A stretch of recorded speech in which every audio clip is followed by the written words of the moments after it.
Salut tout le monde, bienvenue sur Crime et Châtiment, j'espère que vous allez tous très bien. Au moment où cette vidéo va sortir, il ne restera plus que quelques heures avant Halloween et du coup forcément c'est notre sujet de cette vidéo. La dernière vidéo c'était 3 histoires qui ont eu lieu lors d'Halloween, et ben on va continuer cette mini-série en 2 parties on va dire, puisque aujourd'hui encore on va étudier 3 histoires de true crime qui ont eu lieu le 31 octobre pour ajouter une petite dose de morbide et de glaçant à toute cette fête d'Halloween. Donc sans plus attendre, installez-vous bien confortablement. On est vendredi, c'est l'heure du crime. Générique. Basically, I was a normal person. That was part of my, I guess what you call fantasy. The missing from this morning. She's 8 months pregnant. My gun was under the seat.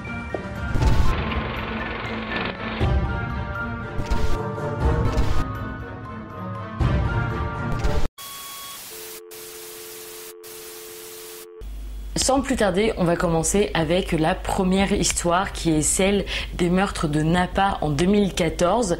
En fait, donc le 31 octobre, oui forcément ça se passe le 31, 3 colocataires, Adrian, Leslie et Lorraine, distribuent des bonbons aux enfants dans leur maison et vers 23h, elles décident d'aller se coucher. Leslie et Adrian à l'étage et Lorraine en bas. Tout est plutôt calme en fait jusqu'à 2h du matin où Lorraine, donc qui dormait en bas, est réveillée par un cri glaçant et horrifiant.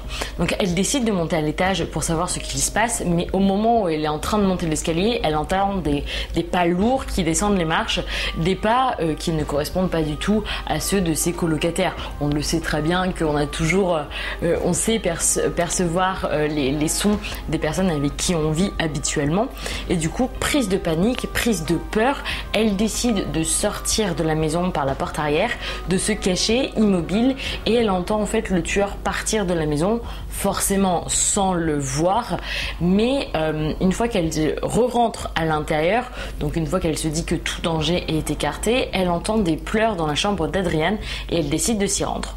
Leslie était en train de baigner dans sa mare de sang et Adrian, grièvement blessé, si ce n'est mortellement blessé, était recroquevillé contre le mur.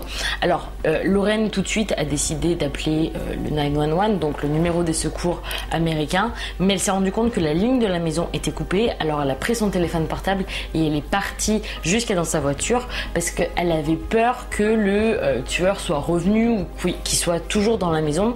On peut se dire que c'est peut-être un petit peu bizarre qu'elle n'ait pas aidé Adrian, qu'elle n'ait pas essayé de panser ses plaies en attendant les secours, mais d'un autre côté, peut-être que dans une sorte d'instinct de survie, elle s'est dit que Adrian était condamné quoi qu'il arrive et qu'elle voulait pas mourir à son tour. En effet donc, puisque Adrian est morte quelques heures après l'arrivée des secours, Leslie, elle, était déjà morte et toutes les deux avaient été poignardées à de nombreuses reprises et bien entendu, Lorraine n'avait absolument rien vu. Elle avait entendu, mais elle n'a absolument rien vu et du coup, ça ne pouvait pas être un témoin oculaire qui aurait pu aider la police.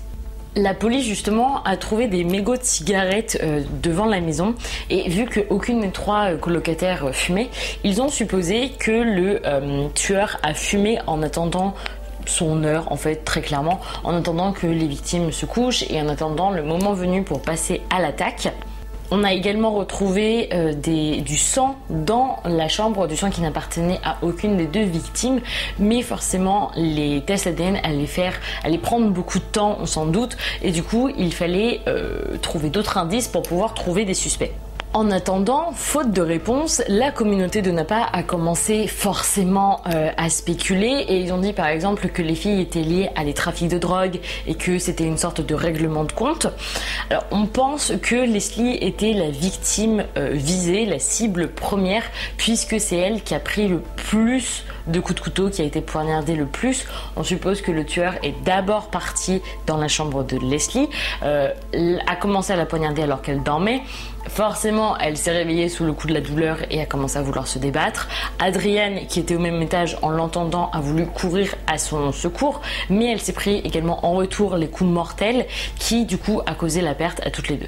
La police a épluché les vies des 2 jeunes filles pour savoir pourquoi est-ce qu'on pouvait leur en vouloir, qui aurait pu faire ça. Donc ils épluchaient tout, par exemple la liste des ex jaloux. Ils ont interrogé plus de 1500 personnes, ce qui est assez énorme quand même dans des affaires comme ça.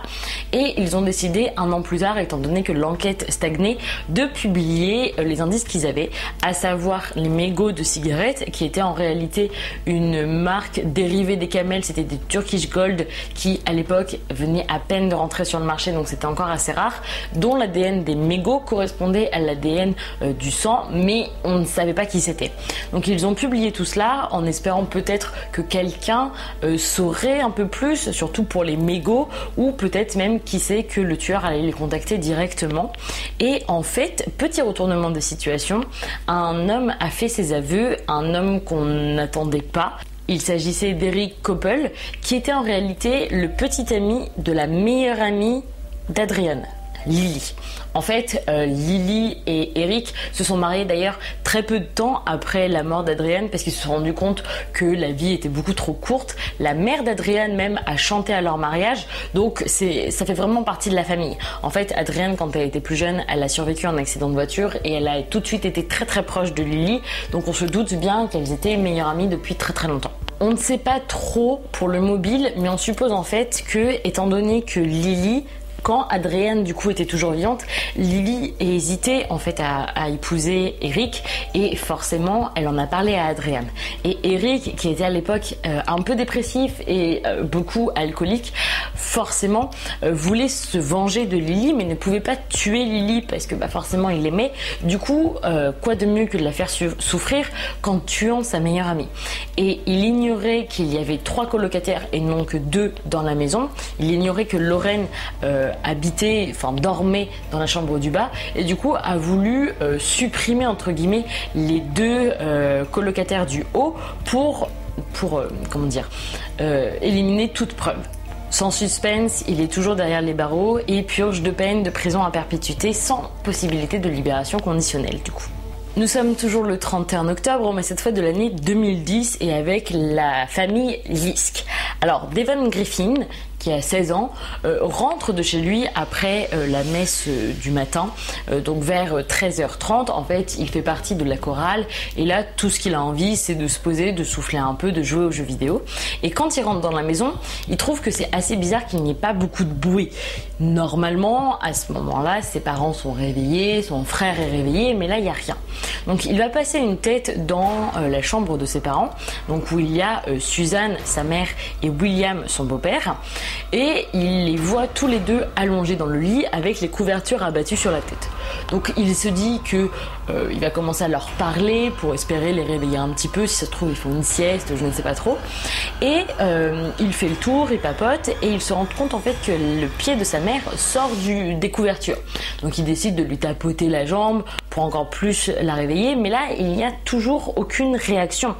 Alors ce qu'il va faire, c'est qu'il va retirer, on va dire, les couvertures, et là il va découvrir avec horreur qu'il y a énormément de sang sur l'oreiller.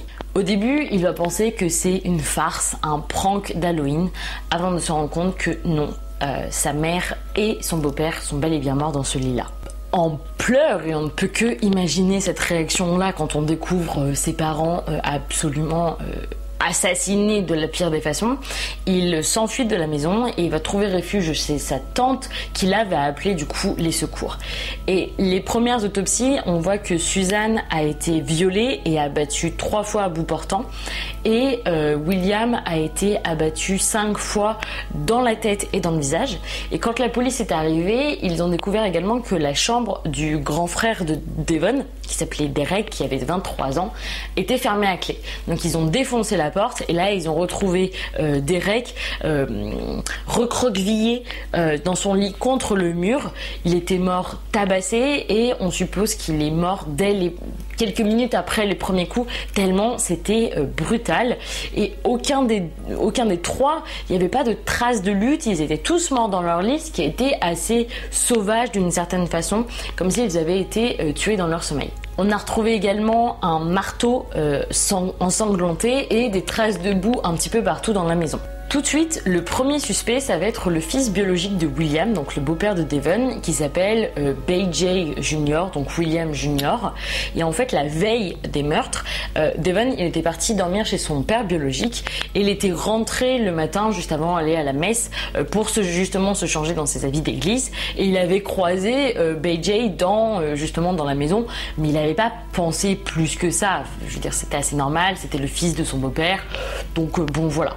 B.J., c'est vrai que c'est un enfant assez troublé, perturbé peut-être. En fait, dès 16 ans, il a menacé de s'automutiler, donc il a été placé en hôpital, ou du moins sous protection. Il s'en est pris violemment plusieurs fois à sa belle-mère, donc Suzanne. Donc il a eu des charges dans son casier judiciaire pour violence contre elle, également pour vol, puisqu'il avait volé ses clés de voiture peu de temps après l'avoir frappé avec une tasse. Il a également essayé de l'attaquer sous la douche, et après il s'en est même carrément pris à son propre père, donc William, parce que justement il n'aimait pas du tout sa belle-mère. Et en fait, très clairement, donc je vous disais qu'il a été hospitalisé un moment, on l'a diagnostiqué comme étant schizophrène avec des troubles bipolaires, et les voisins en plus de ça soupçonnent que B.J. tuer et torturer leurs animaux de compagnie. Et on sait très bien qu'il y a chez les enfants plutôt jeunes, parce que là bon, il avait plus de 16 ans, donc c'est peut-être un petit peu compliqué, mais c'est le syndrome de McDonald's. En gros, on sait et on pressent qu'un enfant va très très mal tourner s'il y a 3 symptômes: s'il torture ou tue des animaux, s'il fait pipi au lit le soir, donc eurinie nocturne, et s'il a des tendances pyromanes. S'il y a ces 3 là, je sais plus c'est quoi la proportion, mais très très fortement on sait qu'il peut tourner comme étant tueur en série. Je sais qu'on en avait déjà parlé, notamment pour BTK.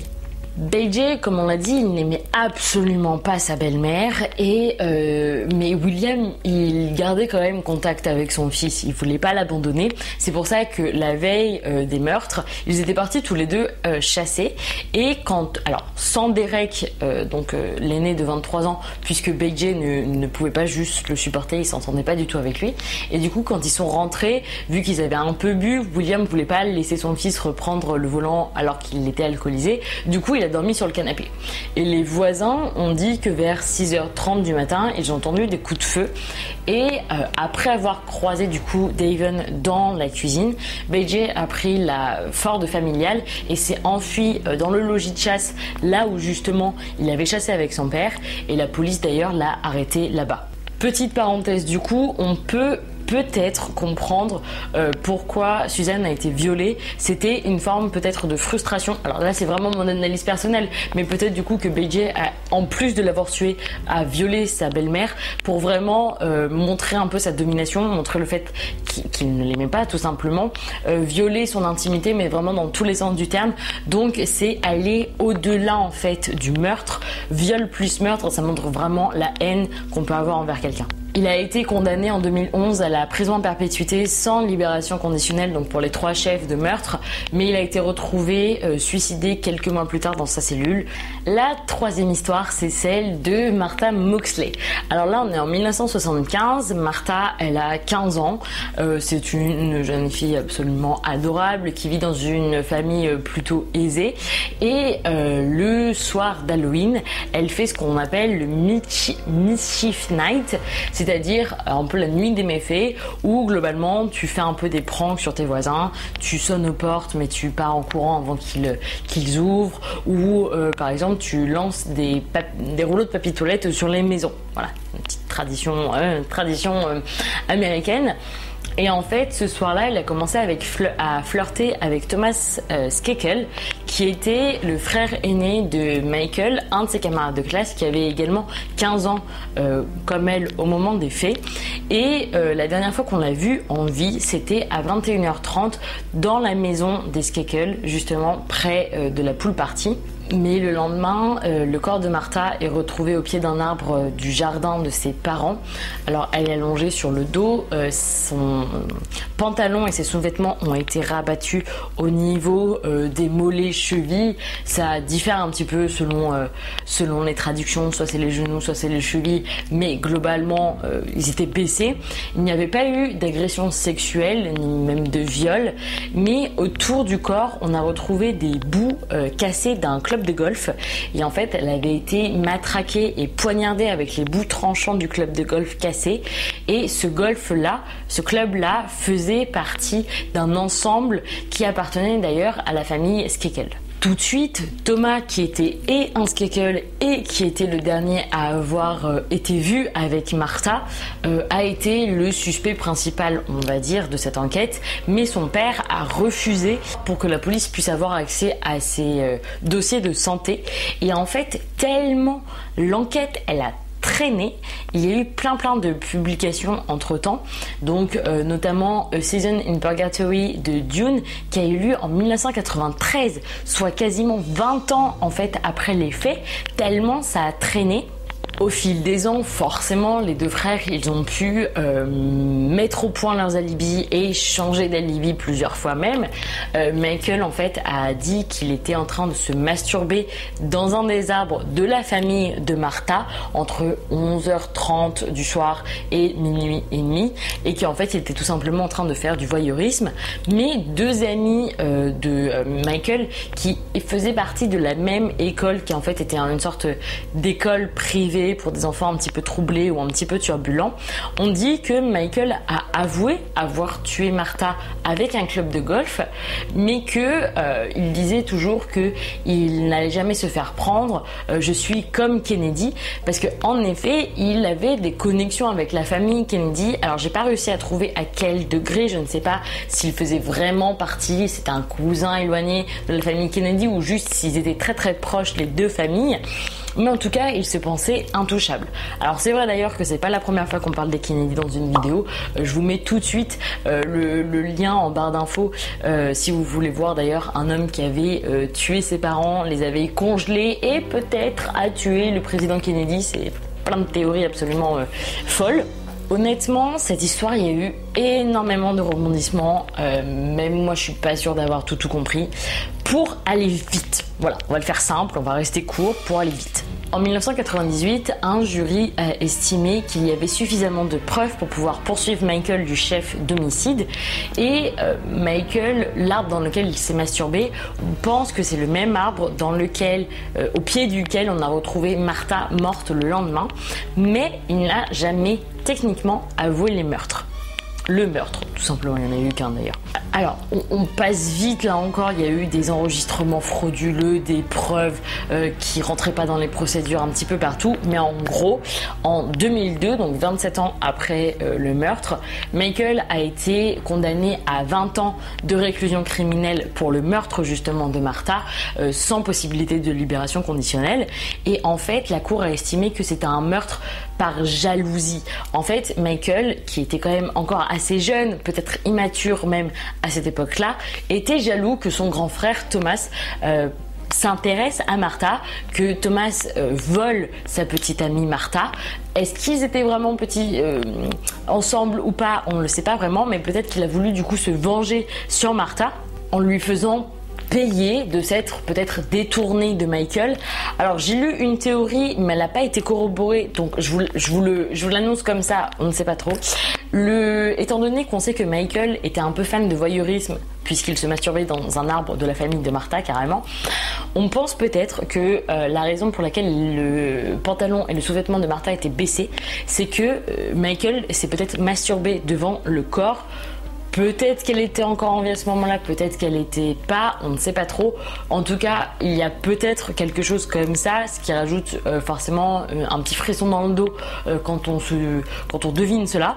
Et d'ailleurs, pour l'actualité, le 30 octobre 2020, donc vraiment un anniversaire date pour ce meurtre-là, donc 45 ans après les faits, le procureur a annoncé que Michael ne pourra pas être rejugé et qu'il continuera à purger sa peine. Du coup voilà, c'est la fin de cette vidéo, j'espère que vous avez aimé. N'hésitez pas à me dire laquelle de ces 3 histoires vous avez préféré, n'hésitez pas à me dire sur les théories de la dernière ce que vous en pensez également. On se retrouve le plus vite possible, je ne sais pas encore quand honnêtement, mais on se retrouve vraiment le plus vite possible. Dans tous les cas, je vous informerai, il n'y a pas de souci. Prenez soin de vous, bon Halloween à tous et puis on se retrouve très bientôt. Ciao!